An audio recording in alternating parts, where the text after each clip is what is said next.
name is Tony Napoli. They call me Tony Nap. I'm going to get ready to saute a 20-minute dish called prosciutto pomodoro, which is the favorite meal of the wise guy when he's on a limb. We're going to visit with Mitch the Butcher, where I buy my ingredients when I do my cooking. Come belle c'è la luna, brille strette, strette con le butto belle fasteggiare sotto il cielo di Roma.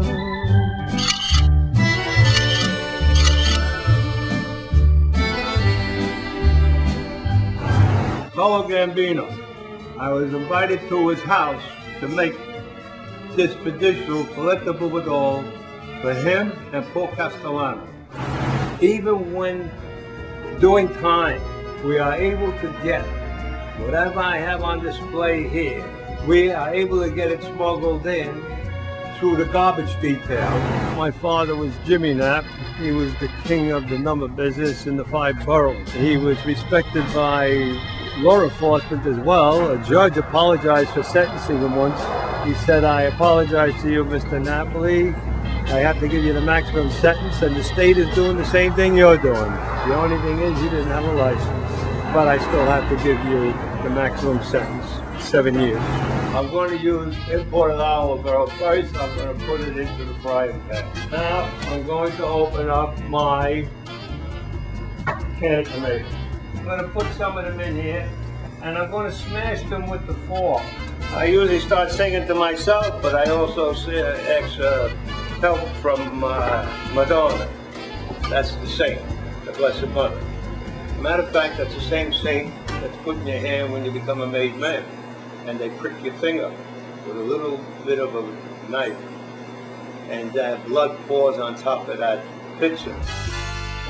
I'm going to dice some onion. I'm going to separate the onion wedges. As I did put the onions in there, I'm going to break them up. Now we have what we call the blood thinner, garlic. As you can see, what it looks like here.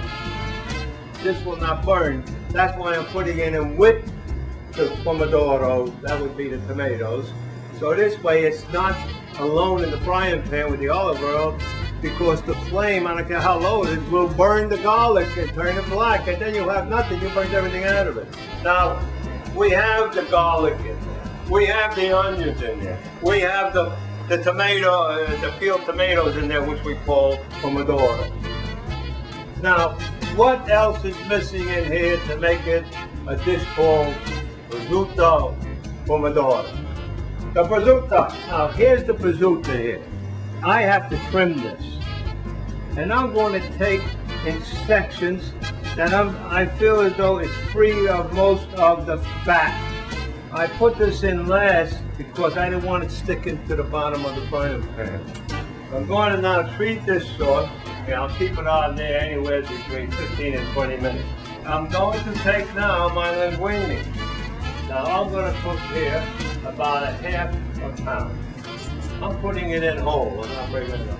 I'm using the store linguini because we're relating to whose favorite food this is, whose favorite dish this is. Where you going to get it when you're on a lamb? Where you going to get it when you're in jail? Who's going to make the homemade pasta for you? Now I'm going to turn this around. See, I want the prosciutto to be on the bottom too as it's cooking. Now I'm going to take this off the flame a while. What I'm going to add now is the oregano, because it's almost ready, you know. That's it. Fresh parsley leaves, but I'm not going to dice it with a knife. I'm going to break it up with my fingers. So we have basil leaves. That's enough. That's not to decorate it. That's to give it aroma and flavor. This one I'm going to put back on.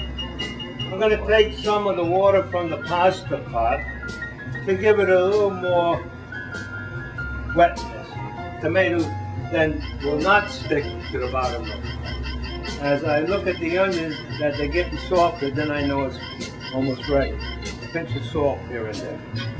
This is a beautiful sauce. Now, I would say that's 20 minutes. I would now say my sauce is ready. Now, I said I was going to taste one string. That's the way I do it. That's ready. Now I know it's ready. And I'm going to put it all in the spaghetti bowl and mix it up in that bowl, family style. Look at that, move it around, move it around. There'll be some sauce left over in each dish to dip your bread in. And that's the dish. And it's colorful. Now we're going to sit down and enjoy this.